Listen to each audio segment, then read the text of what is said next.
Hello, Renegade marketers. Welcome to Renegade Marketers Unite, the top-rated podcast for B2B CMOs and other marketing-obsessed individuals.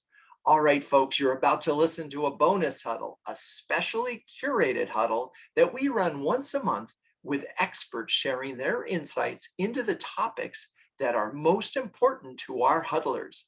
The expert at this particular huddle was John Russo, who shared expert insights into account-based marketing. It's a great episode. Let's dive in.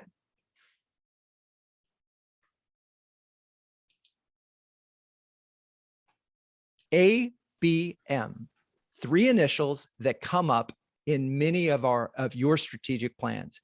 But what exactly is ABM? Our goal today is to demystify ABM, establish a common understanding of what it can and can't do for your organization, and to help address the issues you are facing on your particular ABM journey. And in the poll that we already did, we saw that there's pretty big range between where some of you are and where others are. So we'll try to cover all of those ranges. To do that, in the next 54 minutes, our special guest is John Russo, who is the founder and CMO of B2B Fusion, an agency he founded that's helped over 100 other CMOs and marketing leaders with their account-based strategies, its measurement, and its technology. Interestingly enough, John and I met about 10 years ago at Pete Kranick's CMO Club, as he is a former high-tech B2B CMO, and he did that for both public and private companies. So we can definitely relate to the opportunity each of you face as marketing leaders. So hello, John. Hello, Drew, and thanks for having me today.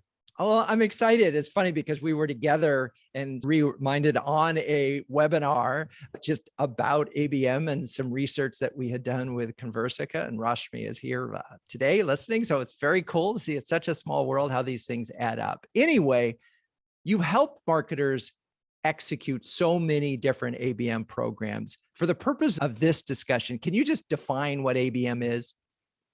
Yeah, it's a great question. And if I were to simply say it, it's a growth strategy of really a land and expand of target accounts. Okay, it's a growth strategy, and basically we are looking for a way to get new customers in the door using a combination of technology and techniques and so forth. Okay, so rather than exist in this world of hypothetical, I thought it'd be great if we could do a real world case history. And you don't have to name the client, but share with us a quintessential engagement. The client says, hey, we need ABM. We want to do ABM. Just to describe the situation and how things get started. Yeah, it's a thoughtful question. And there's a lot of different flavors here of ABM. So for example, you might be in the situation of a net new logo acquisition ABM or a cross-sell upsell flavor of ABM. In addition, the other big vector that we see, and it was the poll question that we asked, is are you pre-pilot or post-pilot in terms of your adoption?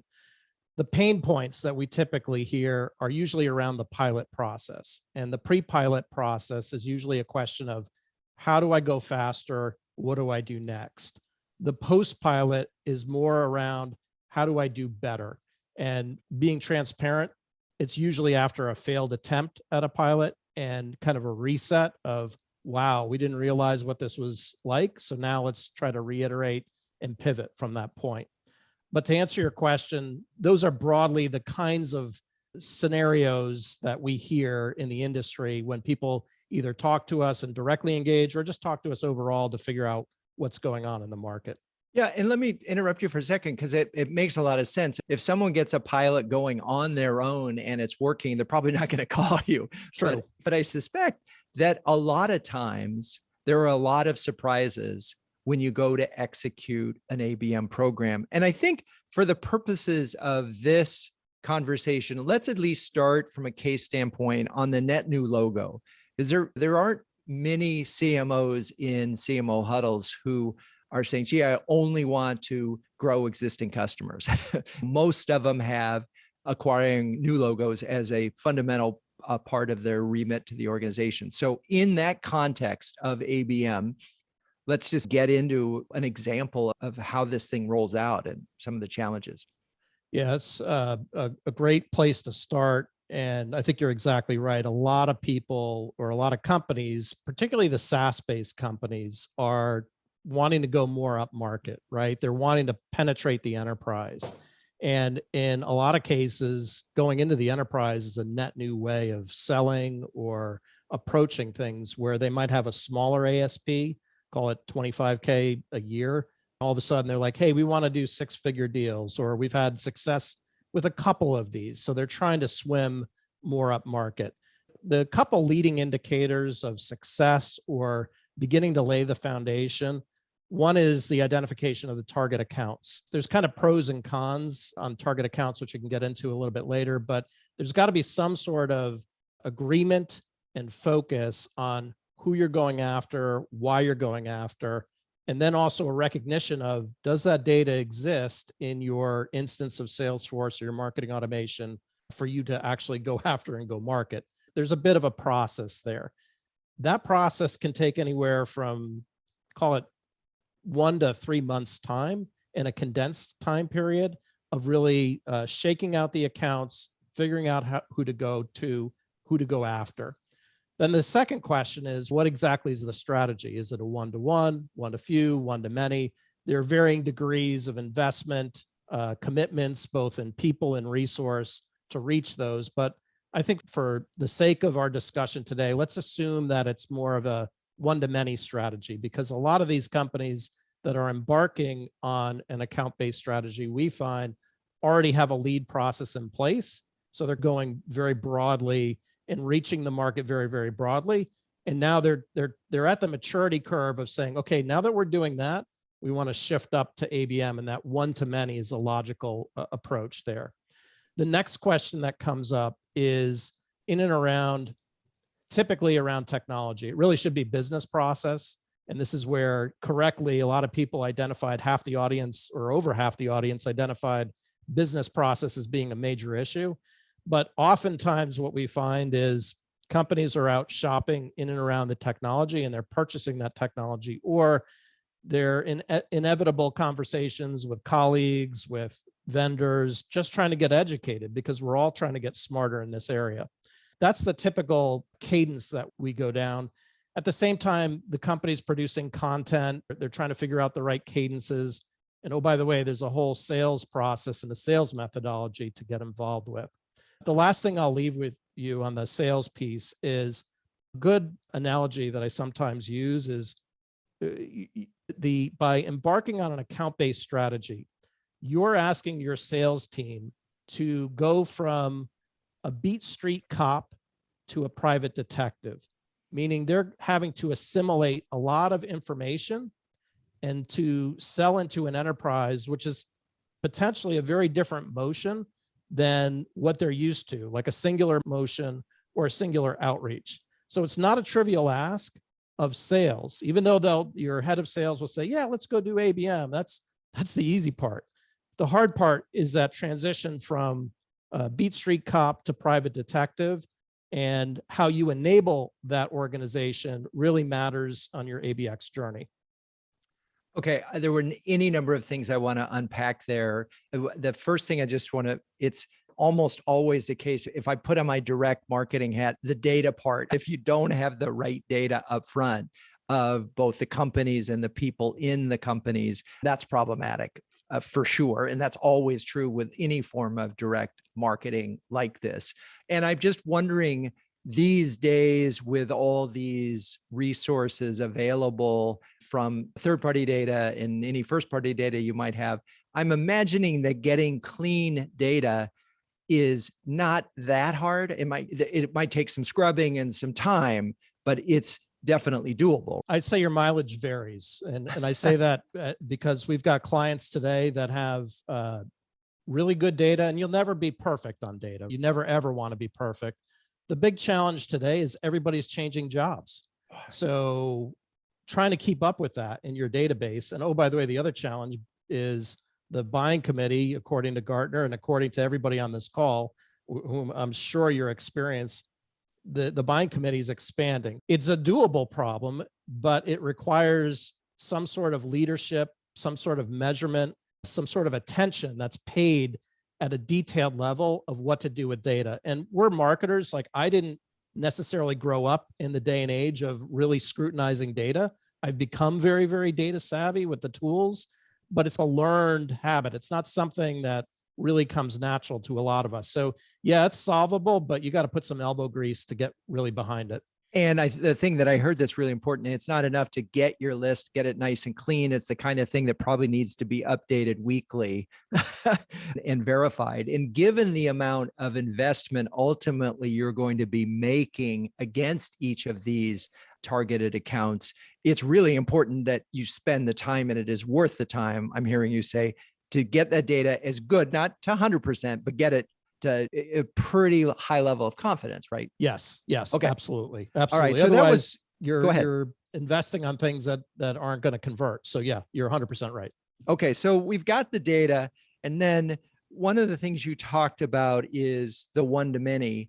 And I'm thinking in the context of, just to frame it, this is because we have you're going after an enterprise and you have a buying committee, and there could be 15 of those people.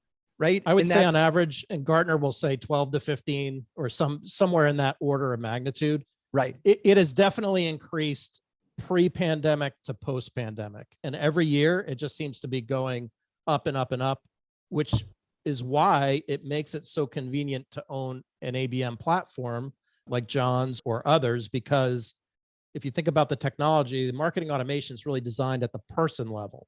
So as this buying committee expands, you need insights around what's happening at the account, which is the 15 people, as opposed to the person level. Right. And just to clarify the listeners of the podcast, ultimately, that John was John Miller of Demandbase, who is with us, and I hope will ask or answer a question in the second half. I will also note that this podcast will be, to the extent that we can be, neutral on technology, recognizing that it plays a pivotal role, but there are lots of choices in this.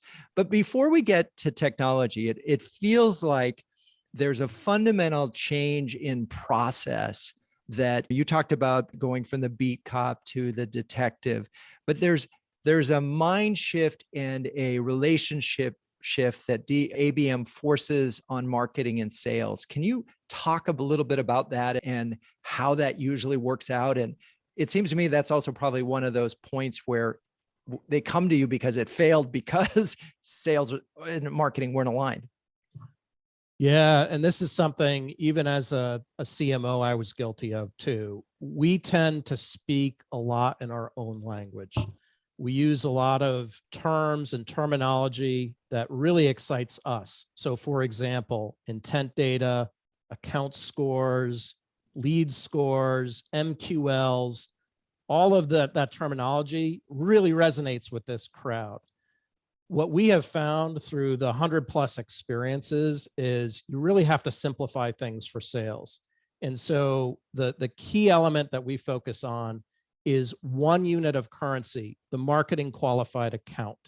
And why we take this approach is it really simplifies what sales or the SDR function has to focus on.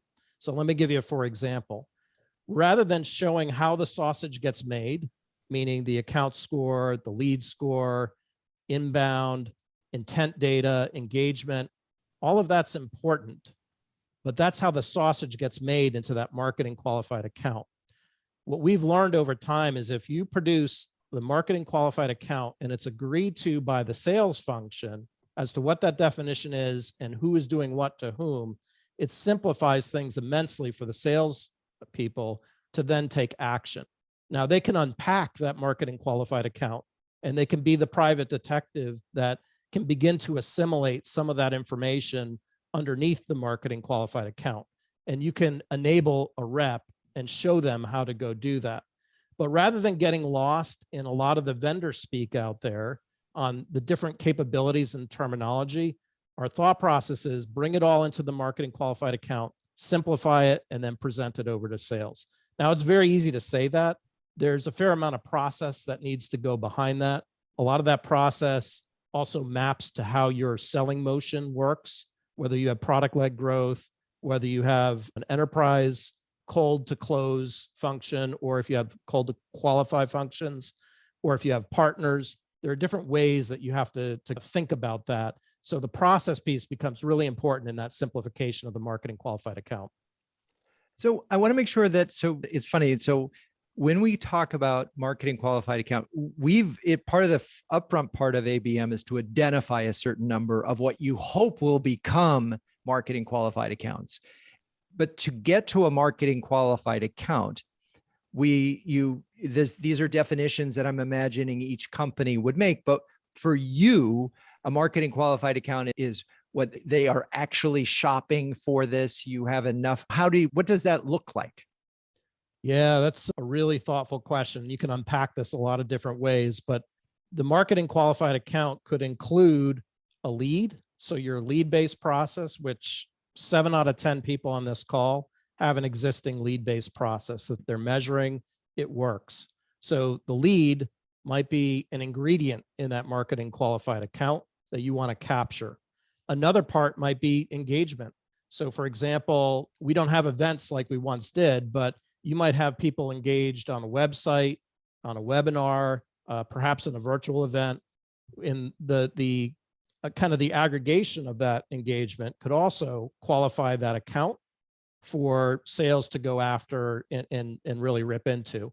Same thing on the intent side, whether it's a known account or an unknown account. If you can identify the account and it registers a certain score or over a certain threshold, that too could trigger into the account or combination thereof. So any of those elements, we even had a client that had a strong partnership with a very large enterprise, and automatically whatever they brought was deemed as a marketing qualified account. So any one of those elements could trigger the marketing qualified account.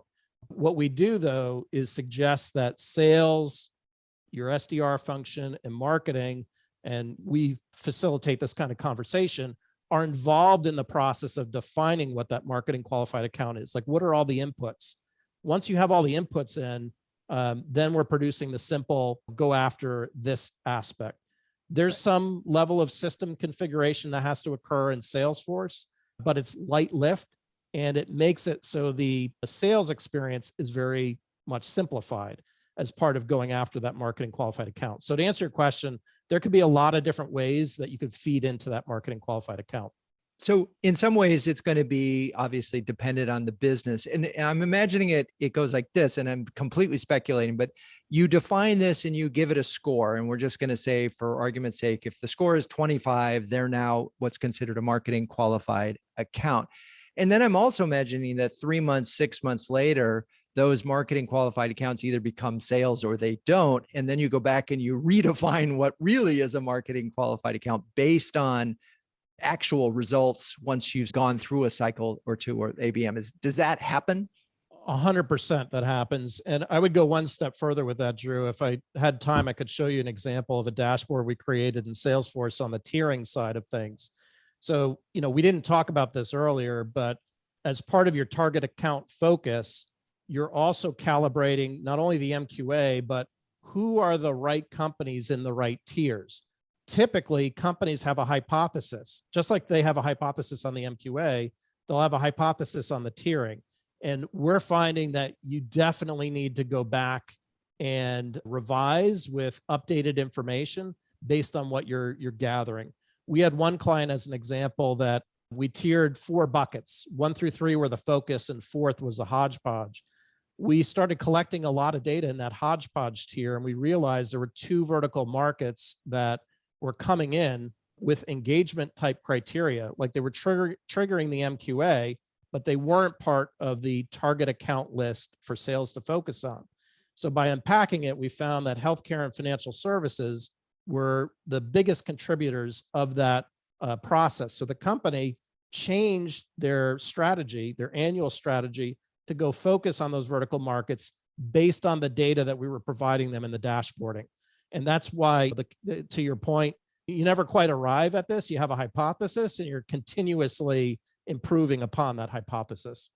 Part of this has got to be at some point in time in the old days when we were just talking about marketing automation. And I literally remember interviewing John Miller about this when he was at Marketo 11, 12 years ago. And we talked about, and he talked about how if somebody goes to a pricing page, that's a ding, ding, ding, ding, ding signal. And I'm imagining that through the process of ABM, similar signals of true intent start to show up. And I know there's a lot of conversation in ABM about intent and intent data. Can you talk about intent and intent data and what that really means?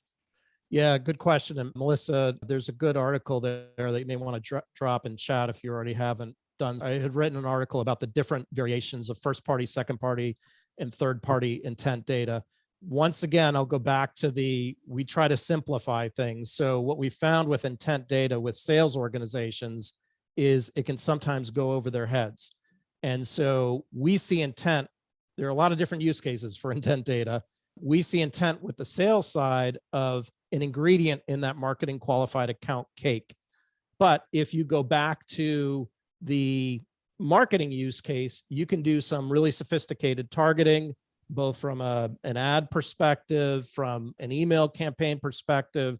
There are a number of things that you can do from a personalization perspective. And what you're starting to see is some interesting times here with the whole privacy arena. Some arguably third-party intent data might be in a situation where it's becoming more challenging to really have third-party intent data because of the privacy laws or the direction that they're heading. There are first-party providers, a company called Influ2 as an example, does a lot of targeting in and around a first-party approach, so the data that you own as opposed to the data that you don't own in your database. And then there's second-party data, TechTarget, G2. G2 is really good for in the funnel, we find, or toward the bottom of the funnel. TechTarget is more or less a closed environment in terms of their approach. There's a number of different variations, but the article that Melissa just dropped goes into all the different definitions and variations of it. The bottom line is we tend to simplify for sales, and we try to remove intent completely from the sales side. We just say, hey, it's an ingredient in the marketing qualified account. And if you want to go further and you want to dig into what the intent topic is, here you go. Here's how it's presented. But our goal is just to present that marketing qualified account, because that's ultimately how marketing is getting measured and how we can measure the business. Interesting. That's so interesting. And also very insightful when it comes to on a need to know basis, you don't necessarily need to give intent data to sales. I think that's fascinating. I wanted to just, for the listeners of the podcast, we will include these links in the show notes, so we'll be able to get it. As you're talking and we're thinking about this a little bit, and I just want to make sure I get this clearly. In my mind, ABM was always about there are 100 prospects out there that you think is your target. And then earlier you said, no, through other means, other companies could, or verticals could come into this and completely shift gears. And that's got to be somewhat and what am I missing here? That's a little tricky, right? Because we said these were the 100 targeted accounts, and now we're going to wait. No, there's 5 more over here. How do you manage that? Yeah, it's not an easy way to manage it. It's something that over a period of time that has to be managed. So that data didn't emerge for 6 to 12 months in one of our engagements, when we started to really see that there was a pileup in the kind of the non-tiered account side. One piece I should also mention as part of the tiering, and this is a red flag, and marketers are probably aware of this, but I'll just state it for the record. You don't want to get into a situation where sales is dictating, here are the target accounts that marketing we want you to go after. And the reason why is sales will give you the worst of the worst. Hey, we can't get into this. Let's give it to marketing, see if they can get in. You as a marketer should come informed with a point of view. And there are a variety of different ways that you can get to that point of view, either through your existing data, through intent providers. You should have your own hypothesis in that dialogue with head of sales and eliminate the risk of sales. And I'm not saying every salesperson does this, but come on, we've all been around long enough where some of the sales teams do. They're like, hey, don't touch my accounts, marketing, but if you could touch these 3, because I've never had any success with them. And then nobody's set up for success in that way. So you got to be really thoughtful about the hypothesis, the tiering, your involvement, that dialogue with sales. You want to go in with eyes open and a hypothesis going into it. Okay. I want to step back for a second because we had a question about this and it's a good one. So because we know that the listeners that in on our conversation are at various stages of ABM, and some of them are still in the process of selling in the idea and getting buy-in from the organization. And the question is, as you're getting buy-in, how much process and do you have to share in your experience? You have to show the entire, as you mentioned earlier, having the sausage made. Do you have to show every step, or can you just sort of focus on here's the outcome and why ABM is going to be a really effective solution based on other companies like ours who have used it to great success? How much of the process do you have to share? Really, really good question. And it's a fine line here because let's put on our sales hats for a second. The salesperson or people, not only are they out prospecting, but they're working in systems. And how they work in those systems correlates to your ability to measure your impact. So there is some level of process involvement. After you show them what the outcome can be and the potential can be, that on the process side, you definitely want their engagement because you're changing slightly on how they operate in their systems. And most companies are super sensitive around how salespeople operate. You don't want to be the ones that slow down their productivity. In fact, you want to be on the other side, enhancing their productivity in Salesforce. And what I mean by that is you want to be delivering the insights, the relevant information, be it the intent or the engagement. You want to be pre-packaging that over in the MQA, but making it digestible from a process perspective such that the SDR can then execute on that. And so there is some level of engagement that sales has to be involved with, but I think you bring up a really good point about you really want to emphasize the outcome because nobody gets really excited about process, but that's what scales. So if you don't get the process, you're not going to scale. Which is a perfect segue into a question. What's the best outcome you've ever seen as a result of an ABM program? Yeah, best outcome is one where the CMO is confident and has business level reporting on which channels are performing, why they're performing, and I'd go one step further where they're enabled to forecast their MQA production. So it's more like, how is my channel performing versus inbound versus my SDR function versus sales?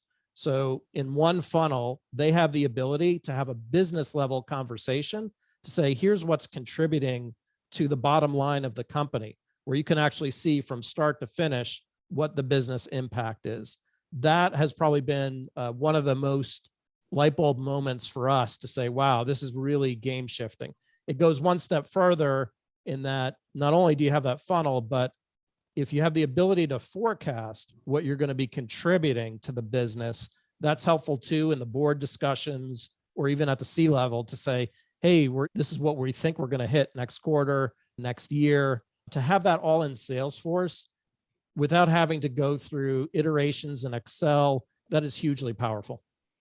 So there's a certain predictability that comes from this, is that you can look at it and say, okay, we know this number of, as we that you described. And my concern with this is that we're sort of in the world of sourced, and we're not in the world of revenue. And I just want to make sure that in this, I want to understand, because that dashboard that you're describing where they have this predictable thing, does it relate at some point to, oh, this MQA ended up being, 1 out of 3 of those ended up closing? 100%. Yeah. You bring up a very valid point about the sourced and the impact. A lot of this depends on your culture too. Like we've had some C-level executives that say, hey, we don't care what marketing source is, as long as the revenue is going up. And that is the right way to look at it from a business perspective. The however is, where do you spend that incremental dollar? Is it in marketing? Is it in SDRs? Is it in your partners? So to your point, in that unified funnel is what we call it, the ability to see from the very top to the MQA, which is that simple metric, all the way down to the closed, and to be able to forecast not only on the pipeline side, but on the closed won side. It takes some time to do that, right? Like all of us here are in 6 to 18 month sales cycles. So if we built that kind of dashboard for everybody on this call, you wouldn't see the closed won for another best case 6 months. So it does take some time. There are some leading indicators and some lagging indicators that you can kind of set up as part of that, but it absolutely correlates to the closed won side and the contribution. And that's how you can forecast more effectively. Got it. And then what you're really saying, and I'm hearing loud and clear, is that with this dashboard, you then have a lot greater control on the levers, and that you can say, you know what, we need to spend more here because we need more leads into the MQAs, or we need to spend more here because we've got plenty of MQAs, but we're not closing it fast enough. So we got to put energy there. Is that part of this decision-making process? At a macro sense, yes. And when I say macro sense, what in terms of an approach, a lot of people get focused on multi-touch attribution, single touch, last touch. We can all get lost in that very easily, and we can bend the numbers in a bunch of different ways to tell the story that we want told. But at a macro sense, is marketing contributing? Is your partner channel contributing? Are your sales or SDRs contributing to closed won opportunities? If you can answer that question at the board level, that's pretty compelling. How XYZ campaign performed, okay, it's data, it can be measured. You can go through a lot of effort to get it measured, but it's not as relevant at the C level or board level to say, hey, here's what marketing's produced, here's what sales produce, here's what partners are producing, here's our average revenue by those channels, here's the average velocity. We find that those are typically better conversations to be having at the CMO and board level than is my webinar performing. Right. No, I completely get it there. But you did mention that part of this is when you have this information, it's a lot easier to make the business case for marketing. Yes. Okay. So Agreed. let's talk about the technology here. We've talked a little bit about strategy in terms of getting alignment within the organization, figuring out what your metrics are that are going to get you to MQA, testing your way along the way. What if we were to say, what is a bare bones technological requirements to get ABM off the ground? Ooh, bare bones. You could do ABM by hand manually. Ooh. And you could, and when I say manually, marketing automation, Salesforce, you don't necessarily need to have an account-based platform yet. And I say yet because I think that puck will shift here in the next 3 to 5 years where it will become something that's going to be required. The downside on that is you're throwing a lot of manual processes and people time, and everybody's strapped for time. Could you do it with a few accounts as a pilot? Yeah, you could probably get away with it for a while. At some point in time, you reach a threshold of we're spending a lot of time and energy trying to figure out how to get this thing to hunt and to report on effectiveness. We ought to pull the trigger and buy something more sophisticated. So it works to a point. So then the next bare bones would be you're adding on an account-based platform. Typically, sales already has their own email platform, which they can orchestrate with, whether it be a sales loft or outreach, and you can do some integration. But that's usually the cadence that we typically see. And then there's a lot of other add-ons that go on to that: direct mail, how aggressive you get with banner advertising, how deep you want to get with intent data. There's a lot of levers that you can pull and push beyond that. But I'd say at a bare minimum, that's where I would start. I was just intrigued, and I'm going to push this a little bit further, that I was reading one of the articles that you're sharing on the list, and it talked about how one of the technologies really essentially sifted through the data and identified when a salesperson should make a contact. And so it showed up in their inbox in an automation. I can't remember what the technology was, but like lean data, no, or anyway, just, it was something that I thought, oh, that would certainly simplify lives, because there's this handoff, right? Where it has to happen. But if it shows up in an inbox and says, hey, this lead is ready, and you all have agreed that when we get a lead like this, you're going to respond in 24 hours. Can you talk a little bit about that? Am I getting way too fancy? Yeah, no, I think that's a really great point, because again, our goal as marketers is really to enable the sales level function. And one way to do that is through alerts.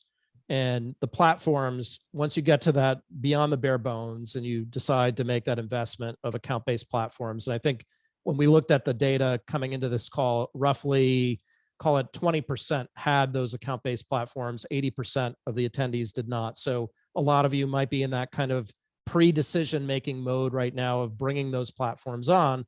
Those platforms have varying degrees of capabilities in and around the alerting function, which would enable your sales organization. And that definitely should be one of many criteria to consider bringing a platform on, because you're enabling your salesperson to act on the MQA that you're sourcing. So I think you're right. It's also a function of going back to that simplification of the definition of the marketing qualified account. If there's enough engagement, then you're popping over an alert over into the sales side to say, hey, focus on these accounts first ahead of the other accounts. You're spending your time wisely. Because we've got these intense, the signals are there, get to it. You may have your own list, but this is one. And this is, again, this notion of the SLA and this service level agreement that's so important to all of this, which we haven't talked about. But before we do that, we do have some questions from the audience, and I want to make sure we have time to get to them. Here's question number one. How do you execute an ABM strategy in a situation where there are specialized sales teams responsible for selling different products, but several of those products have overlapping ideal customer profile criteria and corresponding account lists? It's a long question, but maybe you can break it down for us. Ooh, I would probably start small there instead of trying to, if it's an option, and if Jackie wants to come on, or whoever asked that question wants to come on, we could dialogue a little bit about it. That's a bit of a tough question to navigate, but my sense is, in this environment right now, I would, depending on where you are in the maturity curve, we would suggest going after a quick win, because the risk of introducing an account-based strategy without a quick win is it's going to die on the vine. You want to figure out what couple of accounts to start with that have a high degree of success, where you're known, where it may be existing customers that you're going to be doing an upsell to. You want to get kind of word of mouth. And once word of mouth kicks in on the sales side, your account-based strategy goes up by an order of magnitude in terms of ability to get adopted. So I think, as I heard that question, there's a lot of variables, and you'd probably want a pretty thoughtful question behind that and really unpack that data. But I think I would try to really simplify that and go after the quick wins versus trying to boil the ocean. And by the way, I think from everything that I know about ABM and the brief certification process that I went through, it's almost always recommended that you pilot your ABM tests. And it's almost always recommended that you pilot it with a salesperson or two who are sympathetic to the cause and already have heard about it and buy into it, so that you have these two positive things. You have a partner in sales who can make it happen. I'm thinking about, you mentioned Jackie Chandler of Cisco Meraki asking questions. She asked, what are your recommendations? Before you go on, Drew, I can maybe mention something on Chris's question. Okay, so for podcast listeners, this is John Miller of Demand-Based. So this won't be about demand-based. This is just about how we practice ABM ourselves. Right. Because we are in that situation where we have multiple products that we can sell to overlapping companies. First off, our sales team has a commercial lead model with then kind of business unit specialists that can support. So just having that kind of commercial lead as the primary owner of the relationship, it helps in this problem. So then what we do is the commercial leads pick their target accounts from their territory. For us, each one gets to pick 5 tier 1s, 30 tier 2s, and about 100 tier 3s. And we do that by giving them a bunch of scoring. The scores look at their fit across all 4 of our product lines. So they might choose an account that only is in the ICP for 2 or 3 or 1 of our products, if other pieces of the score make sense. But honestly, usually, especially for their top accounts, their tier 1s and their tier 2s, they're picking ones that seem like good fits for multiple product lines. Okay. That's how we do our target account selection. And then as we're scoring accounts and deciding MQAs, we give them a hint essentially about which of our product lines that account seems to be showing interest in. So that way, when it lights up, they can follow up with the right interest. Cool. Okay. So there we have it. There's that. We had a couple of interests that, I was starting to get at the question related to just making the case. And John, maybe you could, John Russo, just jump in and say that, and you do this all the time, this making the case to shift to ABM. And the question, and this is interesting because it means that you're going to probably, in a zero budgeted way, taking money out of something else in order to fund the pilot. What are you dialing back, and how are you getting at making the case? Yeah, I think the way we've been able to make cases with our clients is we go in and we talk about what we're seeing industry-wise and giving benchmarks around volume, velocity, improvements in ROI, the ability to measure, and tying that to growth. So ultimately, if the company is trying to grow, it's another vehicle to potentially grow. The other thing that we try to do, and we would encourage, regardless of whether it's an engagement or not, is really nest in with either how your team is talking about account-based, ABX, ABM, ABS. There are a bunch of different ways that you can define it. So rather than marketing introducing a new definition and a new term for somebody to learn, if there's a way to draft off of how people are already doing it, and most of your sales team is likely, they're selling into accounts today in a highly probable case. So they're probably already doing a little bit of account-based already, even though you've got your lead funnel or how you've been doing marketing the last decade. But if you can draft off of that, you have the ability to use that language and use that initiative rather than introducing, hey, this is the latest and greatest from marketing. Here's what XYZ company's doing. We also typically bring in competitors too to say, hey, XYZ company is using this technology, that technology. So they're already thinking about ABM and you might be a step behind. That also helps with the growth story as well. The questions are flying in here, John, and we're probably not going to be able to get to all of them, but you mentioned ABX and the question has come up, and I'm just going to sort of, how do you think about the spend to ROI on ABX? So when you answer this question, you also define what ABX is or the difference, but meaning if we spend X dollars on ABX marketing programs, what is the expected return on pipeline investment? Good luck with that one, John.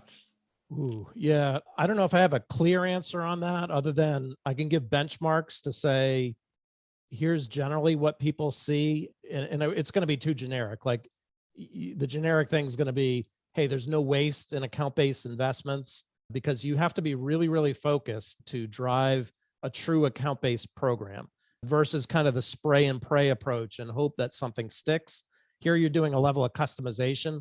I don't have a good number, to be quite frank, that I could just throw out there. I could probably do some research and come back to you, whoever asked that question, but I don't have a solid number off the top of my head. No, that's fair. But what is ABX? I think that's another variation, account-based experience. Increasingly, the vendors, John and others, are incorporating other parts of the organization, customer experience, customer success, really making an experience at every level of the buying step and really thinking through like what are those levels and what that experience is. I would take a step back. I think that's great in terms of vision. A lot of companies are challenged enough just to get sales and marketing aligned to focus on what they need to do next. So bringing customer success, customer experience, aspirational. If you can get sales and marketing to start, then you're doing head and shoulders above a lot of other organizations right now. eventually getting customer experience or customer success involved. I think that's the next level of maturity. If we're using a skiing metaphor, we're not quite ready for the double X diamonds of ABX. If you're just getting started with ABM, try a green or blue slope first and get that pilot, no matter what it is, to prove performance. Here's an interesting question related to can someone outsource not just the help with ABM, but literally not have to buy the tools and work with somebody who actually has the tools themselves? They can. It's like an own versus lease type scenario. And it's funny you mention this because there's a prospect that we're dealing with here on the East Coast, very large prospect that has a scenario. And the challenge is when the agency relationship ends, all the data stays with the agency. And so it's a cost-effective way at the beginning, but you don't own the data. You don't own it at the end of the day. So it probably makes more sense for a company in the long run, if they're scaling and growing, to own as much of that infrastructure as possible and not necessarily lease it from a third party. Right. And my understanding is that all the platforms, ABM platforms, are very used to doing pilots and proof of concept type work. Okay. Before we get to the end, ABM is a practical approach to upselling and cross-selling. You mentioned that at the beginning. And so one question that has been asked is, what's the best ABM outcome you have seen an organization focused on growing current customers?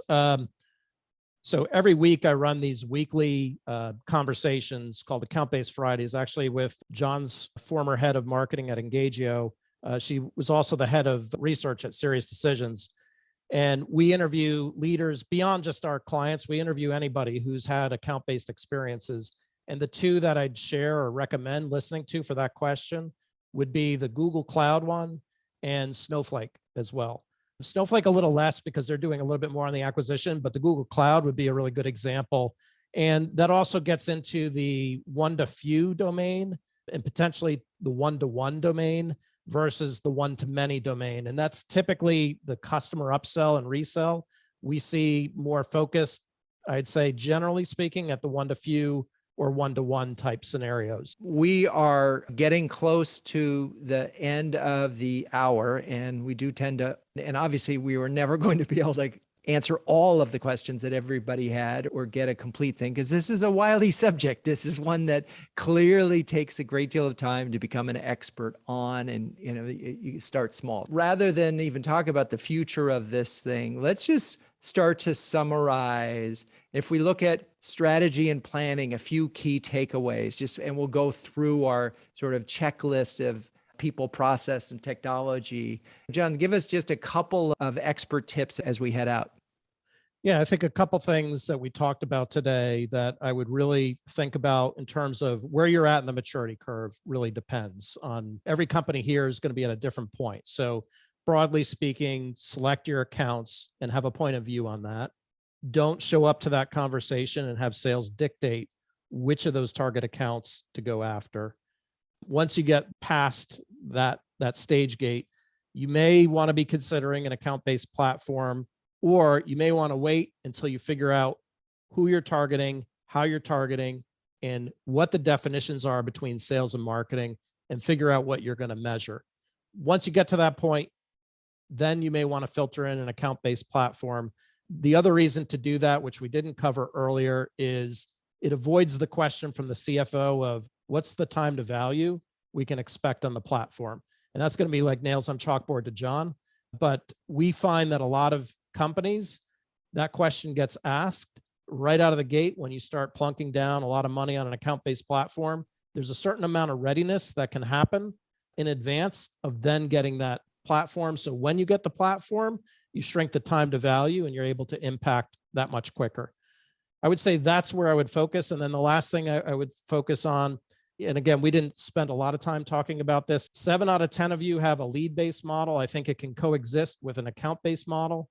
They're pushing that everything has to go to an account-based model. I've been saying since 2000 that I don't agree with that approach. I think both can coexist.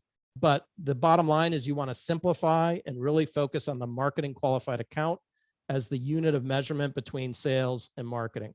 I think if you can broadly think about those aspects, at least your mindset is in the right place. There's a lot of work that has to go behind it, but those would be the nuggets that I would say would be the key takeaways. And I think, John, the thing that really struck with me, and this goes to some of the earlier questions, if you want to sell this in, nothing will endear you more to your CFO than using language like shrinking time to value. We're going to rev up this engine and these wheels are going to be spinning. So when we press that, turn, put it in drive, we are going to be able to drive. I think that's such a really good observation. The second thing is, I know there are a number of CMOs in huddles that have double funnels, and they're making it work. And I think that addresses what you're talking about, John, is that it's not just having an ABM funnel. You can have an ABM funnel and you can have a second funnel. You just have to acknowledge and build the systems and measurements to do both. Well, we are out of time. John Russo, I want to thank you. Really appreciate John being with us. Big round of applause for John, and good luck with all these engagements. I appreciate it, Drew. And if, like you said, if there's any questions, happy to follow up or have another session. This is a hard problem to solve. And we are in tough times right now as marketers. It is incredibly tough to reach people from a buying committee perspective. So I feel for each and every one of us that is going through that process right now, because it is not easy. Anyway, thank you for having me today. I really appreciate it. Renegade Marketers Unite is written and directed by Drew Neiser. Hey, that's me. Audio production is by Sam Beck. Show notes are written by Melissa Caffrey. The music is by the amazing Burns Twins. And intro voiceover is Linda Cornelius. To find the transcripts of all episodes, suggest future guests, or learn more about my new book and the savviest B2B marketing boutique in New York City, visit renegade.com. I'm your host, Drew Neiser. And until next time, keep those Renegade thinking caps on and strong.